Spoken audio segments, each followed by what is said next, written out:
The night air was sharp with winter's bite, and Anna hurried along the dimly lit street after her late shift at the diner. Her worn coat did little against the cold, and she kept her head down, eager to reach her tiny apartment and the warmth of her old radiator. Most of the shops had closed hours ago, leaving the sidewalks empty and quiet. But as she passed a narrow alley, a faint movement caught her eye. She stopped. Someone, was curled up near the trash bins, almost hidden in shadow. At first, Anna thought it might be a stray dog, but when the figure shivered and a small cough echoed against the brick walls, she realized it was a child. Her heart clenched. She stepped closer, and the boy raised his head. He couldn't have been more than 8, his cheeks hollow, his lips cracked from the cold. His hoodie, far too thin for the season, was smeared with dirt, and his sneakers were falling apart. He didn't speak, just stared at her with wary, tired eyes that seemed older than his years. Anna hesitated. She was exhausted herself, barely making enough to pay rent and keep food on her table. But something inside her wouldn't let her walk away. "Hey there," she said gently, crouching down. "Are you hungry?" The boy gave the smallest nod, almost as if he was afraid to admit it. Without thinking twice, Anna held out her hand. "Come with me." He hesitated, then slowly placed his small, freezing fingers in hers. She led him into the diner where she worked, the neon sign still glowing faintly. Though the place had closed for customers, she still had keys and knew the cook often left leftover soup. She settled the boy into a booth and hurried to the kitchen.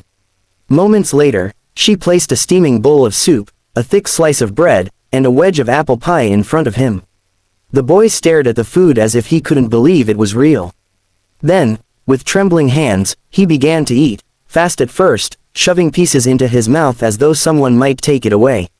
Anna sat quietly, watching, her throat tight with emotion. When the bowl was empty, the boy finally looked up at her. "Thank you," he whispered, his voice hoarse. "What's your name?" she asked softly. "Michael." Anna smiled. "Well, Michael, you eat as much as you like tonight. No one's taking it from you." Over the next hour, she found some old clothes in the staff locker room, an extra sweater, a scarf, and gave him a few dollars she had tucked away. She even walked him to the local shelter to make sure he had a safe bed. Before they parted, Michael surprised her by hugging her tightly. "Someday," he murmured into her coat, "I'll pay you back. I promise." Anna stroked his messy hair, her eyes stinging. She didn't believe she'd ever see him again, but those words etched themselves deep in her memory as she walked home through the icy night. The years rolled by like pages torn from a calendar. For Anna, life didn't change much. She remained at the little diner, working long shifts that blurred together, serving coffee to grumpy morning regulars, smiling at tired truck drivers, wiping down tables late into the night. She was good at her job, but it was never what she had dreamed of. Bills piled up, her small apartment never seemed warm enough in the winter, and her hopes of one day going back to school faded with each passing year. But no matter how much time went by, Anna never forgot that freezing night in the alley. The memory of Michael, the starving little boy who had eaten soup and pie as if it were the greatest feast in the world, stayed with her. Sometimes, when she closed her eyes, she could still see the way his frail hands clutched the bread, or hear the way his voice cracked when he promised to pay her back someday. She often wondered where he was now. Did he ever find stability? Was he safe? The city was a harsh place for anyone, let alone a child with no family. Anna prayed that her small act of kindness had somehow been enough to give him hope. One stormy evening, nearly 15 years later, the diner was unusually quiet. Rain pounded against the windows, and the neon sign outside flickered in the downpour. Anna was finishing her closing duties, stacking chairs and wiping counters, when headlights cut across the glass. A sleek black car pulled up right outside the diner. Not the kind of car her usual customers drove. The door opened, and a sharply dressed driver stepped out, rushing to hold an umbrella. Then came a man, tall, confident, wearing a tailored suit that looked like it cost more than Anna made in 6 months. He carried himself like someone important, someone untouchable. Anna frowned, wondering why he would come into a greasy little place like hers. The bell above the door jingled as he walked in. His eyes swept the room until they landed on her. "Anna." His voice was deep, steady, yet there was something achingly familiar about it. She froze, rag still in her hand. "Yes." The man's lips curved into a smile. "It's me, Michael." The rag slipped from her hand, falling to the floor. Her heart skipped a beat as she searched his face. He was older, his jaw sharp, his posture commanding, but the eyes were the same.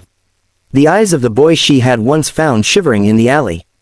"Michael," she whispered, disbelief thick in her voice. "Yes," he said softly, stepping closer. "I told you I'd find you again." She blinked back tears, unable to comprehend what she was seeing. He explained everything in a rush of words, the scholarships, the opportunities, the businesses he built, the fortune he amassed. He told her how he never forgot the kindness she had shown him when no one else cared, how it had carried him through his darkest days. The diner felt too small, too quiet, as his story filled the space between them. Finally, he looked at her with fierce sincerity. "You saved me, Anna. And now I'm here to change your life." The days that followed felt surreal to Anna, as if she had stepped into a dream she wasn't sure she deserved. Michael's promise to change her life wasn't just words, he acted with a determination that left her speechless. At first, she resisted. She had always been independent, used to scraping by on her own. But Michael was relentless in his gratitude, and it wasn't about charity, it was about keeping a vow he had made as a desperate child. One morning, he arrived at the diner with a small envelope. Inside was a deed to a modest but beautiful house in a quiet neighborhood, complete with a garden and wide porch. Anna's eyes widened as she stared at it, unable to process what it meant. "Michael, I can't accept this," she said, her hands trembling. He shook his head firmly. "You gave me food when I had nothing. You gave me hope when the world had abandoned me. This isn't a gift, Anna, it's a promise kept." Slowly, she realized that he wasn't trying to make her feel small. He was giving back the same way she once had, with open hands, without expecting anything in return. And so, though it felt strange at first, she let herself accept it. Her life transformed in ways she could never have imagined. No longer working exhausting shifts just to make rent, Anna began to rediscover parts of herself she had buried long ago. She planted flowers in the garden, read books she hadn't touched in years, even considered taking classes again. Every step felt like reclaiming a piece of her soul. Michael, despite his wealth and powerful status, often came to sit with her in that garden. Away from boardrooms and flashing cameras, he seemed at peace there. One evening, as the sun sank low, he turned to her, his voice softer than she had ever heard it. "When I was starving, it wasn't just food you gave me," he said. "You looked at me like I mattered. Do you know how rare that was? You gave me dignity, Anna. And that carried me through every dark moment until I could stand on my own." Her throat tightened. "And now you've given me more than I ever dreamed of. A second chance at life." From that moment, their bond deepened. Anna became more than the woman who had saved him. She was his confidant, his anchor, the one person who reminded him of where he came from and why compassion mattered more than success. Michael insisted she join him as a partner in one of his companies, giving her a role that allowed her to shape projects that supported shelters, food banks, and children in need, the very things that had once saved his life. Whispers spread through the city about the billionaire who credited all his achievements to a waitress. Some scoffed, others romanticized it, but the truth belonged only to them. One quiet act of kindness had built a bridge between two lives, strong enough to withstand time, distance, and fortune.